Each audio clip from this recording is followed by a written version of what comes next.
নমস্কাৰ প্ৰথম সংবাদলৈ স্বাগতম ষ্টুডিঅত মই পাপৰি আৰু প্ৰথম খবৰ এছআই নিযুক্তি কেলেংকাৰীত নিতৰ পোহৰলৈ আহিছে ন তথ্য পৰীক্ষাৰ নিৰ্ধাৰিত দিনৰ আগনিশা পিকে দত্তৰ হোটেল ভাৰ্গৱ গ্ৰেণ্ডত বাহৰ পাতিছিল 69 গৰাকী প্ৰাৰ্থীয়ে পিকে দত্তৰ খৰচত হোটেল ভাৰ্গৱ গ্ৰেণ্ডত বাহৰ পাতিছিল এছআই পৰীক্ষাৰ প্ৰাৰ্থীসকলে 19 ছেপ্টেম্বৰৰ নিশা 8 বজাত হোটেলত বিলাইছিল প্ৰশ্ন কাকত তৃতীয় প্ৰাৰ্থী ৰাহুল তিৱাৰীয়ে পিকে দত্তক দিছিল 7 লাখ টকা হিৰক জ্যোতি বৰুৱাই তিনিটা কিস্তিত 6 লাখ টকা দিছিল আদালতত দিয়া সাক্ষ্যত পোহৰলৈ আহিছে চাঞ্চল্যকৰ তথ্য ইপিনে এছআই নিযুক্তি কেলেংকাৰীত নলবাৰীৰ 2 অভিযুক্তক প্ৰেৰণ কৰা হৈছে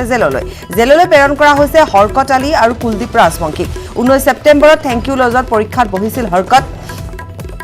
কেলেংকাৰী অন্যতম অভিযুক্ত কুলদীপ ৰাজবংশী অন্যহাতে কুমুদ গোস্বামী সহ 5 জনক ক্ৰাইম ব্ৰাঞ্চে জেৰা চলাই হাজিৰ কৰোৱাই আদালতত কুমুদ গোস্বামী সহ যুগামী ব্ৰহ্ম প্ৰাঞ্জল শৰ্মা প্ৰণৱ বৰা আৰু সঞ্জীৱ শৰ্মাক আদালতত হাজিৰ কৰাইছিল ক্ৰাইম ব্ৰাঞ্চে ইয়াৰ পিছতে 3 দিনৰ ক্ৰাইম ব্ৰাঞ্চৰ জিম্মালৈ প্ৰেৰণ কৰা অভিযুক্ত কুমুদ গোস্বামী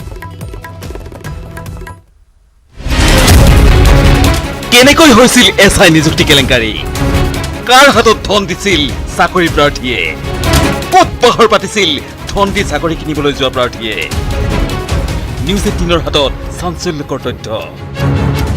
ক্ৰাইম ব্ৰাঞ্চ আৰু চিআইডিয়ে অভিযান চলাই উদ্ঘাটন কৰিছে নিতৌ নতুন তথ্য চলিছে তদন্ত এফালে ক্ৰাইম ব্ৰাঞ্চ আৰু আনফালে চিআইডি পৃথককৈ চলিছে তদন্ত সমান্তৰভাৱে চলি আছে জেৰা আৰু যি জেৰা অব্যাহত আছে তদন্ত অব্যাহত আছে তাত এটা কথাই শেহতীয়াকৈ স্পষ্ট হৈ পৰিছে যে এই সমগ্ৰ পৰীক্ষা কেন্দ্ৰৰ কেলেংকাৰীৰ ঘাটি আছিল বেডকুছিৰ হোটেল ভাৰ্গৱ গ্ৰেণ্ড মঙ্গলবাৰে মহানগৰীৰ মুখ্য ন্যায়িক দণ্ডাধীশৰ আদালতত সাক্ষ্য দিলে ধন দি চাকৰি কিনিবলৈ যোৱা প্ৰাৰ্থী ৰাহুল তিৱাৰী আৰু হিৰকজ্যোতি বৰুৱাৰ পিতৃ হেম বৰুৱাই আদালতত দিয়া সাক্ষ্যত ওলাইছে বিস্ফোৰক তথ্য প্ৰাৰ্থী ৰাহুল তিৱাৰীয়ে চাকৰিৰ বাবদ হোটেল ভাৰ্গৱ গ্ৰেণ্ডত পিকে দত্তৰ হাতত তুলি দিছিল 7 লাখ টকা আনহাতে হিৰকজ্যোতি বৰুৱাৰ পিতৃ হেম বৰুৱাই প্ৰথমবাৰ পিকে দত্তৰ ঘৰত 2 লাখ টকা দ্বিতীয়বাৰ হোটেল ভাৰ্গৱ গ্ৰেণ্ডত 2 লাখ টকা আৰু পৰৱৰ্তী সময়ত আত্মীয়ৰ যোগেদি 2 লাখ টকা দি তিনিটা কিস্তিত দিছিল মুঠ 6 লাখ টকা মহানগৰীৰ মুখ্য ন্যায়িক দণ্ডাধীশৰ আদালতত দুগৰাকীয়ে সাক্ষী প্ৰদান কৰিছে আৰু সাক্ষী দিয়া দুগৰাকীৰ এগৰাকী হৈছে হিৰকজ্যোতি বৰুৱাৰ পিতৃ আৰু আনগৰাকী হৈছে ৰাহুল তিৱাৰী আৰু এই দুইগৰাকীৰ সাক্ষীত এটা কথা স্পষ্ট হৈ পৰিছে সমগ্ৰ কেলেংকাৰীত কিদৰে টকাৰ লেনদেন ঘটিছিল কাৰণ তেওঁলোক দুইজনে সেই বিস্ফোৰক সাক্ষী ইতিমধ্যে ভাষ্য প্ৰদান কৰিছে কিদৰে তেওঁলোকে টকা প্ৰদান কৰিছিল প্ৰথমে যদি ৰাহুল তিৱাৰীৰ কথা কওঁ ৰাহুল তিৱাৰীয়ে সাক্ষী প্ৰদান কৰিছে যে তেওঁ চাকৰি বাবদ 7 লাখ টকা দিছিল আৰু হিৰকজ্যোতি বৰুৱাৰ পিতৃয়েও কৈছে যে তিনিটা কিস্তিত 2 লাখ টকাকৈ মুঠ 6 লাখ টকা তেওঁলোকে দিছে এই এছআই পদৰ চাকৰিৰ বাবে 20 ছেপ্টেম্বৰত আছিল এছআইৰ নিযুক্তি পৰীক্ষা 19 ছেপ্টেম্বৰত দুৰ্নীতি সম্ৰাট পিকে দত্তৰ বেডকুছিৰ হোটেল ভাৰ্গৱ গ্ৰেণ্ডত বাহৰ পাতিছিল ঘোষ দি চাকৰি কিনিব খোজা 69 জন প্ৰাৰ্থীয়ে এই সকলো প্ৰাৰ্থীয়ে থকা খোৱাৰ বাবদ হোটেল ভাৰ্গৱ গ্ৰেণ্ডক দিবলগীয়া হোৱা নাছিল কোনো ভাড়া অনা নিয়া কৰিছিল খুদ পিকে দত্তৰ মানুহে নিশা 8 বজাত হোটেল ভাৰ্গৱ গ্ৰেণ্ডত তেওঁলোকক প্ৰশ্নকাকত বিতৰণ কৰি পুৱা 4 বজালৈকে সাজু হ'বলৈ দিয়া হৈছিল কোৱা হৈছিল প্ৰশ্নকাকত নাফালিবলৈ যদি ফালে 20 ছেপ্টেম্বৰৰ দিনটো হোটেলখনতে আবদ্ধ কৰাৰ ভাবুকি দিয়া হৈছিল সকলো কাকত সংগ্ৰহ কৰি পুৱা 5 বজাত ওলাই গৈছিল পিকে দত্তৰ মানুহ তেওঁলোক হোটেললৈ অহা যোৱা বা তেওঁলোকে পৰীক্ষাত কিদৰে অৱতীৰ্ণ হ'ব পৰীক্ষাৰ প্ৰশ্ন কাকত কেনেকুৱা হ'ব সকলোখিনি অনুশীলন কৰোৱা হৈছিল সকলো আচলতে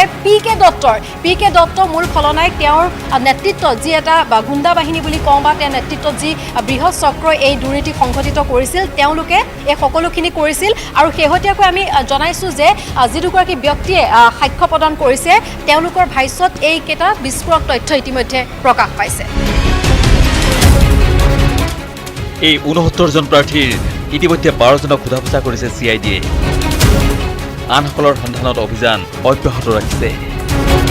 ইফালে মহানগৰীৰ আৰক্ষীৰ ক্ৰাইম ব্ৰাঞ্চেও তদন্ত অব্যাহত ৰাখিছে যদিও তদন্তৰ অগ্ৰগতি সন্দৰ্ভত খোলা নাই মুখ অৱশ্যে মঙ্গলবাৰে প্ৰথমবাৰলৈ যোগিনী ব্ৰহ্মক জেৰা চলাই ক্ৰাইম ব্ৰাঞ্চে যোগিনী ব্ৰহ্ম কুমুদ গোস্বামী তথা থেংক ইউ লজৰ স্বত্বাধিকাৰী সহ মুঠ 5 জনক মুখামুখিকৈ জেৰা চলাই তেওঁলোকৰ ভাষ্যৰ মিল পৰীক্ষা কৰে ক্ৰাইম ব্ৰাঞ্চে ঋত্বিক কৌশিকৰ সহযোগত bureau report news 18 Assam north east আৰু এনেকৈ হৈছিল এছআই কেলেংকাৰী আমি জনাই গৈছো আৰু লগতে আৰু বহু তথ্য এতিয়াও পাবলৈ বাকী আছে কাৰণ এতিয়া সাক্ষ্য প্ৰদান কৰা হৈছে আমি জনাই গৈছো যে পৰীক্ষাৰ্থীসকলৰ যি ভাষ্য সেই ভাষ্যৰ ভিত্তিত তদন্ত আৰম্ভ হৈছে গতিকে আৰু বহু ন তথ্য ওলাবলৈ এতিয়াও কিন্তু বহু বাকী আৰু বিশেষভাৱে পিকে দত্ত বা দিবন ডেকা জালত পৰিবলৈ এতিয়াও বহু বাকী গতিকে পিকে দত্ত বা দিবন ডেকা জালত পৰাৰ পাছত আৰু হয়তো বহু কথা স্পষ্ট ৰূপলৈ আহিব কিন্তু এই মুহূৰ্তত বহু কথা আহি পৰিছে প্ৰশ্ন বহু উত্থাপন হৈছে দিবন ডেকাক চিনি নাপাওঁ বুলি কোৱা হৈছে মন্ত্ৰী ডক্টৰ হিমন্ত বিশ্ব শৰ্মাই কৈছে যে 6টা বছৰৰ ভিতৰত দিবন ডেকাক এদিনো কাৰ্যালয়ত দেখিবলৈ পোৱা নগল কোন সেই দিবন ডেকা বা এনেধৰণেও কোৱা হৈছে যে দিবন ডেকা এগৰাকী নামমাত্ৰ কৰ্মকৰ্তাহে আছিল গতিকে দিবন ডেকাক লৈ দিবন ডেকাৰ বিৰুদ্ধে যদি তদন্ত চলে চলক এনেকুৱা ধৰণৰ কথাও কিছু আহিছে কিন্তু সম্পূৰ্ণ নিকা আৰু স্বচ্ছ ৰূপতে পুনৰ এবাৰ পৰীক্ষা যে অনুষ্ঠিত হ'ব সেই কথাও স্পষ্ট ৰূপত ইতিমধ্যে মুখ্যমন্ত্ৰী সৰ্বানন্দ সোণোৱালেও কৈছে বা ডক্টৰ হিমন্ত বিশ্ব শৰ্মাই কৈছে আমি এই মুহূৰ্তত যাম আমাৰ সাংবাদিক ভাস্কৰ আছে গতিকে ভাস্কৰে আমাক আৰু অধিক জনাব ভাস্কৰ আপোনাৰ ওচৰলৈ আহিছো নিটো ন তথ্য ন খবৰ আৰু এইবাৰ যেহেতু ভাষ্যসমূহ সংগ্ৰহ কৰা হৈছে জেৰা পৰীক্ষাৰ্থীসকলক চলোৱা হৈছে আৰু বহু কথা এতিয়া নতুনকৈ ফাদিল হৈছে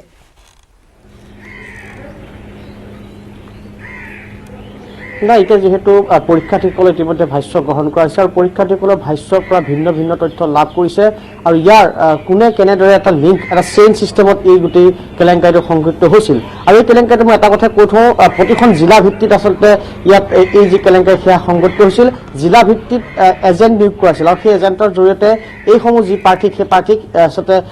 চিনাক্ত কৰা আছিল বা এই প্ৰাৰ্থীৰ সৈতে যোগাযোগ কৰা হৈছিল আৰু সেই জিলাসমূহত থকা সেই দালালসমূহে এইসমূহক এই গুৱাহাটীত আহি দিবন ডেকাই হওক পিকে দত্তই হওক এনেকুৱা ধৰণৰ লোকসকলক লগ কৰাই দিছিলে আৰু এইখিনি কথা কৈ থওঁ যোৱাকালি দিনটোত যদি চাই যিহেতু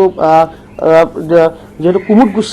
গোস্বামী গীতৰে ক্ৰাইম ব্ৰাঞ্চে যোৱাকালি তেওঁক কাষ্টডিত লৈছে লগতে যুগুমী ব্ৰহ্ম প্ৰথমবাৰৰ বাবে যোৱাকালি ক্ৰাইম ব্ৰাঞ্চৰ জেৰাৰ সন্মুখীন হৈছিল যদিও বা এই যে এছআই কেলেংকাৰীত যেতিয়া তদন্তৰ আচলতে আৰম্ভ কৰিছিল প্ৰথমবাৰৰ বাবে সেই যুগুমী ব্ৰহ্মক গ্ৰেপ্তাৰ কৰাছিল অৱশ্যে গ্ৰেপ্তাৰ পাছতে যেতিয়া তেওঁৰ দেহত ক'ভিড পজিটিভ আহিছিলে তাৰপিছত তেওঁক GMCHত চিকিৎসা প্ৰদান কৰি থকা হৈছিল আৰু যোৱাকালি যেতিয়া তেওঁ ক'ভিড নিগেটিভ আহিল তাৰ পাছতেই সেই যুগুমী ব্ৰহ্মক ক্ৰাইম ব্ৰাঞ্চলৈ লৈ আহিছিলে ক্ৰাইম ব্ৰাঞ্চত জেৰা চলোৱা হৈছিলে কুমুদ গোস্বামী যুগুমী ব্ৰহ্ম প্ৰাঞ্জল শৰ্মা যিগৰাকী থেংক ইউ লজৰ স্বত্বাধিকাৰী আটাইকেইগৰাকী সন্মুখাসন্মুখীকৈ তেওঁলোকক জেৰা চলোৱা হৈছিলে আৰু প্ৰতিজনেৰে ভাষ্য আচলতে সংগ্ৰহ কৰা হৈছিল প্ৰতিজনৰ পৰা তথ্য সংগ্ৰহৰ চেষ্টা চলোৱা হৈছিল আৰু সমান্তৰালভাৱে যি নলবাৰীৰ পৰা যি গ্ৰেপ্তাৰ হৈছে যি পৰীক্ষাৰ্থী সেই পৰীক্ষাৰ্থীসকলৰ ভাষ্য সংগ্ৰহ কৰা হৈছে আৰু আমি যিমান দূৰ জানো ঘোঁৰামাত যি এজন পৰীক্ষাৰ্থীৰ কথা আমি কৈছিলোঁ বড়ো উপাধিৰ এজন পৰীক্ষাৰ্থী সেই বড়ো উপাধিৰ পৰীক্ষাৰ্থীজনীকো হয়তো তেওঁক উঠোৱা বুলি আমি শুনিবলৈ পাইছোঁ তেওঁকো সোধা পোছা কৰিছে গতিকে পৰীক্ষাৰ্থীসকলৰ পৰা ভাষ্য সংগ্ৰহ কৰি থকা হৈছে যে কেনেদৰে তেওঁলোকে এই চেইন চিষ্টেমত সোমাই পৰিছিলে কেনেদৰে তেওঁলোকক লৈ আহিছিলে ইয়ালৈ পৰীক্ষাত তেওঁলোকে পূৰ্বে প্ৰি এক্সামিনেশ্যনত আৰু কোন কোন লোক আছিলে বা তেওঁলোকে কাক কাক ধন দিছিলে যিহেতু কুমুদ গোস্বামীক মই আকৌ কৈছোঁ যোৱাকালি আমি কৈছিলোঁ কুমুদ গোস্বামী নামনি অসমত তেওঁ ভিন্ন পদত যেতিয়াই আচলতে পৰীক্ষা বিভিন্ন চৰকাৰী পৰীক্ষা অনুষ্ঠিত হয় তাৰ প্ৰাক্ষণত তেওঁ বিভিন্নজন প্ৰাৰ্থীৰ পৰা ধন লোৱাৰ অভিযোগ উত্থাপিত হয় আৰু এই যি এছআই কেলেংকাৰী সেই এছআই কেলেংকাৰী নিযুক্তিটো তেওঁ নলবাৰীৰ লগতে নামনি অসমৰ ভিন্ন প্ৰান্তৰ পৰীক্ষাৰ্থীৰ পৰা ধন লোৱাৰ এক অভিযোগ উত্থাপিত হৈছিল আৰু অৱশেষত তেওঁ নাটকীয়ভাৱে তেওঁক নলবাৰীৰ পৰা গ্ৰেপ্তাৰ কৰিবলৈ সক্ষম হয় তেওঁক লৈ অহা হয় আৰু কালি যেহেতু ক্ৰাইম ব্ৰাঞ্চে তেনেকুৱা কাষ্টডি লৈছে ক্ৰাইম ব্ৰাঞ্চে সোধা পোছা কৰি আছে গতিকে সেই বিষয়টো এটা বেলেগ আমি এতিয়া মুহূৰ্তত আন এটা প্ৰসংগলৈ যাওঁ যিহেতু যোৱাকালি দিনটোত আৰু এটা ভাষ্য আমি দেখিবলৈ পাইছোঁ যিহেতু স্বাস্থ্যমন্ত্ৰী তথা বিত্তমন্ত্ৰী হিমন্ত বিশ্ব শৰ্মা ডাঙৰীয়াই এটা কথা কৈছিল যে তেওঁলোকক দিবন ডেকা হৈছে এজন সাধাৰণ সদস্য আৰু তেওঁ দিবন ডেকাক বিগত 6টা বছৰ বিজেপি কাৰ্যালয়ত দেখা নাযায় কিন্তু যদিহে আপুনি কিছুমান ফটো চাই যিখন ফটো চাই তাত দেখিব আপুনি বিয়াগুম প্ৰতিজন নেতাৰ লগত আচলতে দিবন ডেকাৰ ফটো আছিল তাতোতকৈ ডাঙৰ বিষয়টো হৈছে 2011 বৰ্ষত যেতিয়া আচলতে বিজেপিৰ ভেটি সুগৃহ নাছিল তেতিয়াৰ পৰাই দিবন ডেকাই এই বিজেপিৰ লগত যিহেতু জড়িত 2011 বৰ্ষতে তেওঁ বৰক্ষেত্ৰীৰ হৈ তেওঁ প্ৰতিনিধিত্ব কৰিছিলে বিজেপিৰ প্ৰতিনিধি হিচাপে তেওঁ নিৰ্বাচনত প্ৰতিনিধিত্ব কৰিছিলে বিধানসভা নিৰ্বাচনত আৰু সেই সময়ত তেওঁ পৰাজয় বৰণ কৰিছিল ভূমিধৰ বৰ্মনৰ হাতত গতিকে তেনে ক্ষেত্ৰত 2011 বৰ্ষৰ পৰাই তাৰ পূৰ্বৰ পৰাই তেওঁ যিহেতু বিজেপিৰ লগত জড়িত হৈ আছে গতিকে তেওঁ এজন পুৰণি আৰু নিষ্ঠাৱান কৰ্মী সেয়া সকলোৱে জ্ঞাত কাৰণ যদি যেতিয়া আচলতে দিবন ডেকা এই কেলেংকাৰীত নাম সাঙুৰ খাই পৰিলে যদিও বা এতিয়া গা এৰা মন্তব্য দিছে ৰাজ্যিক বিজেপিৰ ফালৰ পৰা সেই এটা কথা নিশ্চিত কাৰণ ফটোৱে কেতিয়াও মিছা কথা নকয় প্ৰতিখন ফটোত প্ৰতিজন মন্ত্ৰী কেন্দ্ৰীয় মন্ত্ৰীৰ পৰা আৰম্ভ কৰি প্ৰতিখন সভাত তেওঁৰ ফটো আমি দেখিবলৈ পাইছোঁ ছ'চিয়েল মিডিয়াত বহু ফটো ভাইৰেল হৈছে তাতোকৈ ডাঙৰ বিষয়টো 2011 বৰ্ষত তেওঁ নিৰ্বাচন প্ৰতিদ্বন্দ্বিতা কৰিছিলে যোৱাকালি বিধায়ক মৃণাল ডেকাই এটা কৈছিলে যে 2011 বৰ্ষতে যিহেতু কৈছে যথেষ্ট সময় হ'ল এতিয়া তেওঁ ক্ৰিমিনেল গতিকে এইটো কথা এনে এটা উৰাই দিয়াটো আচলতে সাধাৰণ কথা নহয় কাৰণ 2011 বৰ্ষত তেওঁ কিমানজন পুৰণি বিজেপি কৰ্মী হ'ব কাৰণ সেই সময়ত যি সময়ত বিজেপি আচলতে কোনো ভেটি নাছিল সেই সময়ৰ পৰাই এইগৰাকী দীপন ডেকা তেওঁ বিজেপিৰ লগত জড়িত হৈ আছে গতিকে তেনে ক্ষেত্ৰত এই প্ৰশ্নৰ কিন্তু এই যি ধৰণৰ এনচাৰ বা এই যি ধৰণৰ উত্তৰ কিন্তু সেই উত্তৰ কিন্তু সহজভাৱে লোৱা নাই জনতাই সকলোৱে কাৰণ সকলোৱে জানে যে দীপন ডেকা হৈছে বিজেপিৰ এজন নিষ্ঠাবান কৰ্মী যিহেতু তেওঁ প্ৰতিদ্বন্দ্বিতা কৰিছে লগতে বিভিন্ন নেতা আমোলাৰ লগত তেওঁ ফটো দেখিবলৈ পাইছে গতিকে তেনে ক্ষেত্ৰত বিজেপি দীপন ডেকাক এজন সাধাৰণ সদস্য বুলি কোৱাটো অতি দুৰ্ভাগ্যজনক বুলি বিভিন্নজনে মন্তব্য আগবঢ়াইছে আৰু আন প্ৰসংগত যদি তদন্ত প্ৰক্ৰিয়াৰ ক্ষেত্ৰত আপুনি যায় তদন্ত প্ৰক্ৰিয়াত আমি যিমান দূৰ জানো গুৱাহাটীৰ বাহিৰত এতিয়া ভিন্ন প্ৰান্তত এতিয়া CID আৰু ক্ৰাইম ব্ৰাঞ্চে তেওঁলোকৰ অভিযান অব্যাহত ৰাখিছে বিশেষকৈ পৰীক্ষাৰ্থীসকলক আৰু আমি যিমান দূৰ জানো যিহেতু প্ৰায় 100গনকৈ ছাত্ৰৰ এই পৰীক্ষাৰ্থীৰ এই যি ৰেকেটটোৱে 100জন পৰীক্ষাৰ্থীক চাকৰি দিয়াৰ এটা টাৰ্গেট লৈছিলে 100জন পৰীক্ষাৰ্থীৰ বাবদ তেওঁলোকে 6 পৰা 8 লাখ টকা আচলতে এটা ৰেট বান্ধি দিছিলে আৰু তেওঁলোকৰ টাৰ্গেট আছিল যে এই যি SI পৰীক্ষাত তেওঁলোকে 100জন প্ৰাৰ্থী তেওঁলোকৰ ফালৰ পৰা দিব গতিকে এনেকুৱা ধৰণৰ এটা তথ্য ওলাই আছে যিমানে নহওক যিটো এতিয়ালৈ ক্ৰাইম ব্ৰাঞ্চে হওক বা CID ফালৰ পৰা কোনো ধৰণৰ মুখ খুলিব বিচৰা নাই তদন্ত খাতিৰত কাৰণ তদন্ত তেওঁলোকে অব্যাহত ৰাখিছে মুখ্যমন্ত্ৰীৰ কঠোৰ নিৰ্দেশন আছে আৰক্ষী সঞ্চালক প্ৰধানৰ গোটেই সমগ্ৰ বিষয়টো চাই আছে গতিকে তেনে ক্ষেত্ৰত দেখা যাব অনাগত দিনত এই তদন্ত প্ৰক্ৰিয়াই কিমান দূৰলৈ যায় বা কিমান দূৰলৈ প্ৰসাৰিত হয় আৰু কোন কোন ব্যাকুল লোকক আচলতে তেওঁলোকে তদন্ত আনিব পাৰে সেয়া কিন্তু প্ৰতিজন লোকৰ আচলতে দৃষ্টি নিবদ্ধ নিশ্চয় ভাস্কৰ প্ৰতিজন লোকৰে দৃষ্টি নিবদ্ধ আছে আৰু যিহেতু সমগ্ৰ ৰাজ্য তুলপাৰ লগাইছে সৰ্বততে এতিয়া চৰ্চাৰ বিষয় হৈ পৰিছে SI কেলেংকাৰীৰ কথা গতিকে এই সময়ছোৱাত এতিয়া সকলোৱে মাত্ৰ এটাই বিচাৰিছে যে PK দত্ত য'তেই নাথাকক কিয় PK দত্তক অতি সোনকালে জালত পেলাব লাগে দীপন ডেকাৰ প্ৰসংগ আপুনি ইতিমধ্যে কৈছে যে দীপন ডেকাৰ প্ৰসংগৰ ক্ষেত্ৰত দেখিবলৈ পোৱা গৈছে যে কিছু প্ৰকাৰে বিজেপিৰ ৰাজ্যিক কাৰ্যালয়ৰ পৰাও কোৱা হৈছে যে দীপন ডেকাক তেওঁলোকে চিনি নাপায় কিন্তু কিছুদিন পূৰ্বে ৰঞ্জিত দাসে কৈছিলে যে দীপন ডেকা এগৰাকী সাধাৰণ কৰ্মকৰ্তাহে গতিকে তেওঁৰ সৈতে তেওঁলোকৰ কোনো ধৰণৰ সম্পৰ্ক নাহে গতিকে দীপন ডেকাৰ বিৰুদ্ধে তদন্ত হওক তেওঁলোকে সেই ক্ষেত্ৰত কোনো ধৰণে বাধা প্ৰদান নকৰে এই কথাও কিন্তু কোৱা হৈছিল ৰঞ্জিত দাসে এই কথা কৈছিল কিন্তু এটা প্ৰশ্ন উত্থাপন হৈছে যে এই দুয়োজন লোক PK দত্ত হওক বা দীপন ডেকাই হওক ইমান সময় কিয় লাগিছে তেওঁলোকক আটক কৰাৰ ক্ষেত্ৰত খুদা পোছা কৰাৰ ক্ষেত্ৰত গ্ৰেপ্তাৰ কৰাৰ ক্ষেত্ৰত এই সকলো যিটো তদন্ত প্ৰক্ৰিয়া এই ক্ষেত্ৰত যথেষ্ট সময় কিন্তু লাগিছে ভাস্কৰ আপুনি যদি চাই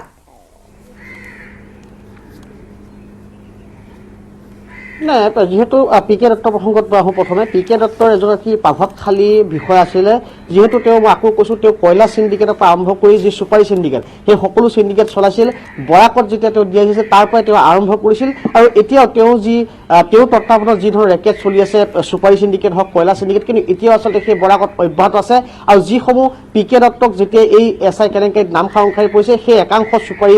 চিণ্ডিকেটৰ লগত জড়িত দালালে হওক বা যি কয়লা চিণ্ডিকেটৰ লগত জড়িত দালালে হওক সেইসকল আচলতে ভয়ত কম্পমান হৈছে কাৰণ ক'ৰবাত নহয় ক'ৰবাত যেন তেওঁলোকো তদন্ত আঁতৰত সোমাই পৰিব নেকি আৰু একেদৰে এইখিনিতে মই কৈ থওঁ যিহেতু এই যি চিণ্ডিকেটত কিন্তু সম্পূৰ্ণভাৱে সহযোগিতা আহিছিল আৰক্ষীৰ শীৰ্ষ বিষয়া অৰ্থাৎ আৰক্ষী শীৰ্ষ বিষয়াও বহু জড়িত হৈ আছে এই চিণ্ডিকেটত গতিকে চিণ্ডিকেটৰ পৰা আৰম্ভ কৰি সমগ্ৰ এই এনেকুৱা এটা প্ৰশ্ন উত্থাপন হ'ব পাৰে নেকি সাধাৰণ ৰাইজৰ মাজত যে PK দত্তৰ এৰেষ্ট বা গ্ৰেপ্তাৰ নহ'বই নেকি কাৰণ আপুনি যদি চাই এতিয়া যিহেতু সময় অতিবাহিত হৈ আছে সকলোৱে মাত্ৰ অপেক্ষা কৰিছে যে ইমান ক্ষিপ্ৰতাৰে যিহেতু তদন্ত আৰম্ভ হৈছে গতিকে নিশ্চিতভাৱে সকলোৱে মাত্ৰ এটাই আশা কৰিছে যে এই তদন্ত এনেধৰণে সফলতাৰে শেষ হওক যাতে PK দত্ত জালত পৰক কিন্তু যিসকল পৰীক্ষাৰ্থীয়ে ধন দি তেওঁলোকে চাকৰি ল'ম বুলি আশা কৰিছিল তেওঁলোকৰ এগৰাকীৰ পিতৃয়েও ইতিমধ্যে ভাষ্য প্ৰদান কৰিছে তেওঁ 3টা কিস্তিত 6 লাখ টকা দিছিল গতিকে এই সকল পৰীক্ষাৰ্থী জেললৈ প্ৰেৰণ কৰা হৈছে তাৰে দুইজনক কেইবাজনকো সোধা পোছা কৰি থকা হৈছে গতিকে সৰু সৰু এই সকল লোকহে জালত পৰিবগৈ নেকি বিয়াগুম যিজনৰ সন্ধানত আছে তেওঁ আৰু জালত নপৰিবগৈ নেকি এনেধৰণৰ কিছু সৰু সৰু প্ৰশ্ন এতিয়া সাধাৰণ ৰাইজৰ মনত কিন্তু উদ্ভৱ হৈছে ভাস্কৰ সাধাৰণ ৰাজ্যৰ মনত স্বাভাৱিকতে এটা প্ৰশ্ন এতিয়া হৈ আছে যে PK দত্তৰ দীপন ডেকা যেহেতু মষ্ট ৱান্টেড ঘোষণা কৰিছে তেওঁলোকে সকলো এই কেলেংকাৰী মূল নায়ক বুলি এতিয়া চিহ্নিত কৰা হৈছে বা চিহ্নিত হৈছে যিখিনি প্ৰাথমিক তদন্তত যি ধৰণৰ তথ্য লাভ কৰিছে তো তেনে ক্ষেত্ৰত সকলোৱে মানে এটাই প্ৰশ্ন হৈছে হয়তো যদিহে দীপন ডেকা আৰু PK দত্ত গ্ৰেপ্তাৰ হয় হয়তো বহু ইয়াতকৈ ডাঙৰ জ্যেষ্ঠ আমোলা বিষয়া বা জ্যেষ্ঠ আৰক্ষী বিষয়াৰ মুখা খোল খুৱাব নেকি গতিকে তেনে ক্ষেত্ৰত পি কে দত্ত বা দিবন ডেকাক গ্ৰেপ্তাৰ কৰাত পলম কৰিছে নেকি এনেকুৱা ধৰণৰ এটা প্ৰশ্ন ওলাই আছে জনসাধাৰণৰ মাজত কাৰণ আৰক্ষীয়ে হাতত বা আৰক্ষীয়ে আচলতে কৰিব নোৱাৰা কাম হয়তো নাই কাৰণ আৰক্ষীয়ে যি ধৰণৰ টেকনলজি যি ধৰণৰ আধুনিকৰণ যিহেতু কোৱা হৈছে অসম আৰক্ষীত তেনে ক্ষেত্ৰত পি কে দত্তই হওক বা দিবন ডেকাক গ্ৰেপ্তাৰ কৰোঁতে হয়তো বহু সময় নালাগিলহেঁতেন কাৰণ তেনে ক্ষেত্ৰত কিন্তু ক'ৰবাত নহয় ক'ৰবাত যেন এটা কেৰুণ ৰৈ গৈছে যাৰ বাবে বিভিন্নজনে আজিৰ তাৰিখত প্ৰশ্ন তুলিবলৈ বাধ্য হৈছে যে এই ধৰণৰ যদি তদন্ত প্ৰক্ৰিয়া ইমান শীতপতাৰে আগবাঢ়িছে তেনে ক্ষেত্ৰত পি কে দত্ত বা দিবন ডেকাই কি কাৰণত তেওঁলোকে 1 লাখ টকা পুৰস্কাৰ দিব লগা হ'ল মষ্ট ৱান্টেড কৰিব লগা হ'ল এনেকুৱা ধৰণৰ আচলতে টেকনলজি নাই নেকি যি টেকনলজিৰ জৰিয়তে আচলতে সেই দিবন ডেকাই হওক বা পি কে দত্তৰ যি সন্ধান য'ত তেওঁলোকৰ থকা যি সন্ধান সেয়া উলিয়াব নোৱাৰে নেকি এনেকুৱা ধৰণৰ প্ৰশ্ন ভিন্নজনে তুলিছে ছ'চিয়েল মিডিয়াতো ইতিমধ্যে বহু ভাষ্য বা বহু ধৰণৰ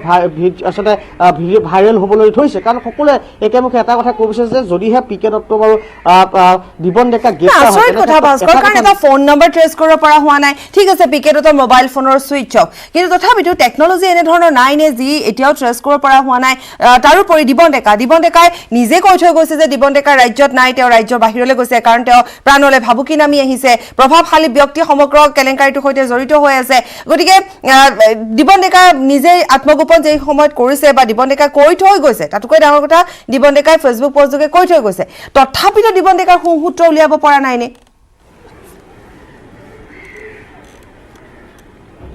প্ৰথমতে মই এটা কথা কৈ লওঁ যিহেতু মই আগতেও কৈছোঁ আমি বাতৰি সম্প্ৰচাৰ কৰিছিলোঁ যে পি কে দত্তৰ ঘৰত যে অভিযান চলিব পি কে দত্ত আগতীয়াকৈ গম পায় আচলতে তেওঁ আগতে সাজু হৈ আছিলে যে তেওঁৰ ঘৰত CID হওক বা ক্ৰাইম ব্ৰাঞ্চে ৰেড মাৰিব গতিকে তেওঁ তাৰ বাবে সম্পূৰ্ণৰূপে সাজু আছিলে গতিকে অভিযানৰ পূৰ্বে তেওঁ পলাতক কৰিছে একেদৰে যেতিয়া দিবন ডেকাৰ প্ৰসংগ আহিল দিবন ডেকাৰ ধুনীয়াকৈ ছ'চিয়েল মিডিয়াত এটা আপডেট দিছিলে যে তেওঁক বিজেপি 28 বছৰে কৰি আছে তেওঁ কোনো কাৰণতে বিজেপিক আচলতে তেওঁক সেৱা প্ৰতিপন্ন নকৰে লগতে তেওঁ পৰিয়াললৈ আচলতে যাতে কোনো ধৰণৰ শংকা নহয় বা পৰিয়ালত কোনো ধৰণৰ বিসংগতি নহয় বা কোনো ধৰণৰ ভাবুকি নাহে বা তেওঁ যিহেতু পৰিয়াল এৰি ইতিমধ্যে বাহিৰত যাব এনেকুৱা ধৰণৰ কিছুমান ছ'চিয়েল মিডিয়াত তেওঁ লিখি দিছিলে তাৰ পাছতে হঠাৎ অন্তৰ্ধান হৈছিল গতিকে তেনে ক্ষেত্ৰত সেই সময়ত আৰক্ষীয়ে হয়তো ট্ৰেক কৰা হয় খুব কম সময়ৰ ভিতৰতে দিবন ডেকাক গ্ৰেপ্তাৰ কৰিব পাৰিলে হয় তাতোকৈ ডাঙৰ বিষয় যেতিয়া SI কেলেংকাৰীৰ তথ্য পোহৰলৈ অহা দিবন ডেকাৰ নাম সামৰি গৈছে তাৰ 4টা দিনৰ পাছত দিবন ডেকাৰ বাসগৃহত অভিযান চলোৱা হৈছিল আৰু যিটো আচলতে তেওঁৰ ঘৰৰ পৰা কোনো ধৰণৰ সামগ্ৰী উদ্ধাৰ নহ'ল কেৱল মাত্ৰ এটা লেপটপ উদ্ধাৰ হৈছে সেয়া স্বাভাৱিক কথা কাৰণ কোনো পধ্যেই আচলতে যেতিয়া 4টা দিনৰ পাছত যদি আপুনি সেই ঘৰটোত অভিযান চলাই স্বাভাৱিকতে কোনো ধৰণৰ সামগ্ৰী তাত নাপাব গতিকে তেনেধৰণে সেইসমূহ প্ৰশস্ত সেইসমূহ যেতিয়া জনসাধাৰণৰ মাজলৈ গৈছে সেইসমূহ যেতিয়া উত্তৰ জনসাধাৰণে টিভিত দেখা পাইছে তাৰ পাছত জনসাধাৰণে বাৰে বাৰে প্ৰশ্ন তুলিছে যেন এই তদন্ত প্ৰক্ৰিয়াত পুনৰ সেই APSCৰ দৰে ৰৈ যাব নেকি APSCত যদি চাই আজিৰ তাৰিখতো আকৌ কৈছোঁ আজিৰ তাৰিখতো যিগৰাকী মূল অভিযুক্ত যাৰ ছপাশালত সেই সকলো প্ৰশ্ন কাকত বনোৱা হৈছিলে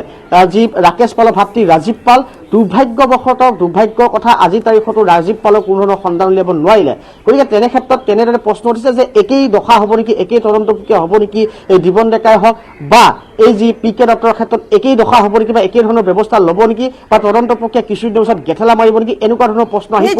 বহুতে সেই প্ৰশ্ন উত্থাপন কৰিছে যে তদন্ত প্ৰক্ৰিয়া এটা সময়ত গেঠেলা মাৰিব নেকি ভাস্কৰ এই মুহূৰ্তত আপোনাক ধন্যবাদ জনাইছোঁ পৰৱৰ্তী সময়ত আমি আপোনাৰ সৈতে পুনৰ সংযুক্ত হ'ম কিন্তু আপুনি যেনেধৰণে কৈছে যে প্ৰশ্ন এটাই এতিয়া ৰাইজৰ মাজত সেই প্ৰশ্নই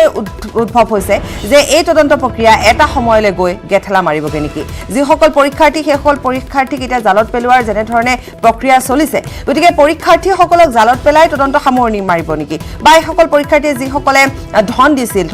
3টা কেছত 6 লাখকৈ টকা দিছিল ঠিক তেনেধৰণে কোনোবাই 14 লাখ টকা দিছিল গতিকে এইসকল পৰীক্ষাৰ্থীক সোধা পোছা কৰি বা দুই এজনক জেললৈ প্ৰেৰণ কৰিয়ে সমগ্ৰ প্ৰক্ৰিয়াটোৰ অন্ত পৰিবগৈ পাৰে নেকি বা ইতিমধ্যে আমি কৈছোৱে যে যি ধৰণে পুথি খলিহনা বুলি ক'লেও নিশ্চিতভাৱে ভুল কৰা নহ'ব থেংক ইউ লজৰ যি স্বত্বাধিকাৰী বা